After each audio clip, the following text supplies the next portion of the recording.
एक हरे भरे जंगल में चिंकी नाम का एक चूहा रहता था। चिंकी बहुत चतुर और चुलबुला था, लेकिन उसमें आत्मविश्वास की कमी थी। वो हमेशा डरता रहता था कि कहीं कोई जानवर उसे परेशान न कर दे। उसके सबसे अच्छे दोस्त थे बबलू, एक बड़ा हाथी, और चिकी, एक तेज तर्रार गिलहरी। एक दिन जंगल में एक नई जानवर आई। उसका नाम था माया, जो एक चालाक लोमड़ी थी। माया ने जंगल में आते ही सबको डराना शुरू कर दिया। वो छोटे जानवरों को धमकी देती और उन्हें परेशान करती। चिंकी, बबलू और चिकी उसके बारे में सुनकर बहुत चिंतित हो गए। चिंकी ने कहा, हमारे जंगल में माया बहुत खतरनाक है, हमें कुछ करना होगा। बबलू ने कहा, डरो मत चिंकी, मैं तुम्हारे साथ हूँ। चिकी ने कहा, हम माया को ये दिखाएंगे कि हम डरने वाले नहीं हैं।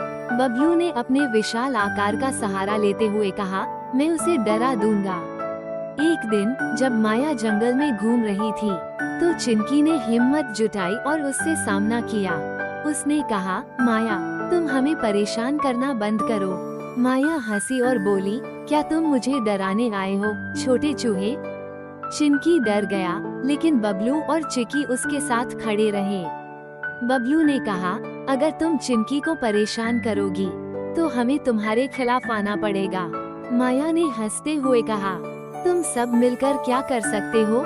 चिंकी ने सोचा और एक योजना बनाई। उसने माया से कहा, अगर तुम हमें डरा सकती हो, तो हम तुम्हारे सामने अपनी प्रतिभा दिखाएंगे। माया ने मजाक में कहा, ठीक है, मैं तुम्हें दिखाती हूँ। चिंकी ने फिर कहा, लेकिन पहले हमें तुम्हारे सामने एक चुनौती स्वीकार करनी होगी। माया ने उत्सुकता से पूछा, क्या चुनौती है? चिंकी ने कहा, हम सब मिलकर एक दूसरे की ताकत का प्रदर्शन करेंगे। अगर तुम जीत गई, तो हम तुम्हारे आदेश मानेंगे, लेकिन अगर हम जीत गए, तो तुम हमें अकेला छोड़ दोगी। माया ने सहमति दी, ये सोचकर कि वो आसानी से जीत जाएगी। पहला प्रदर्शन बबलू का था। उसने अपनी ताकत दिखाते हुए एक भारी पेड़ को उठाया और सबको हैरान कर दिया।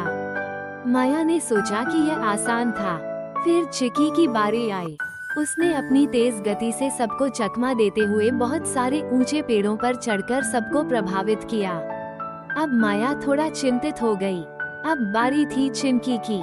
चिंकी ने अपनी चतुराई से एक जाल बुनने का निर्णय लिया। उसने जाल में फंसकर माया को चुनौती दी। माया ने सोचा कि वो आसानी से निकल जाएगी, लेकिन जाल ने उसे रोक लिया। माया ने संघर्ष किया, लेकिन वो नहीं निकल पाई। सब जानवर खुश हुए और चिंकी की बहादुरी की तारीफ की। चिंकी ने माया से कहा, अब तुम जान गई हो कि हम डरने वाले नहीं हैं। माया ने समझ लिया कि उसे जंगल में दोस्ती और सहिष्णुता के साथ रहना चाहिए। उसने माफी मांगी और वादा किया कि वो अब किसी को परेशान नहीं करेगी। सीख, इस कहानी से यह सीख मिलती है कि साहस और दोस्ती से हर समस्या का सामना किया जा सकता है। अंत में चिंकी ने सभी से कहा, याद रखना, जब हम एक साथ होते हैं, तो कोई भी हमें नहीं डरा सकता। सभी जानवर खुशी खुशी जंगल में लौटे और चिंकी ने अपने दोस्तों को गले लगाते हुए कहा, हम हमेशा एक दूसरे का साथ देंगे। इस तरह जंगल में फिर से प्यार और सहयोग का माहौल बन गया और माया ने भी नए दोस्तों के साथ मिलकर जीने का निर्णय लिया। सच्चा साहस और दोस्ती हमेशा कठिनाइयों को पार कर सकते हैं।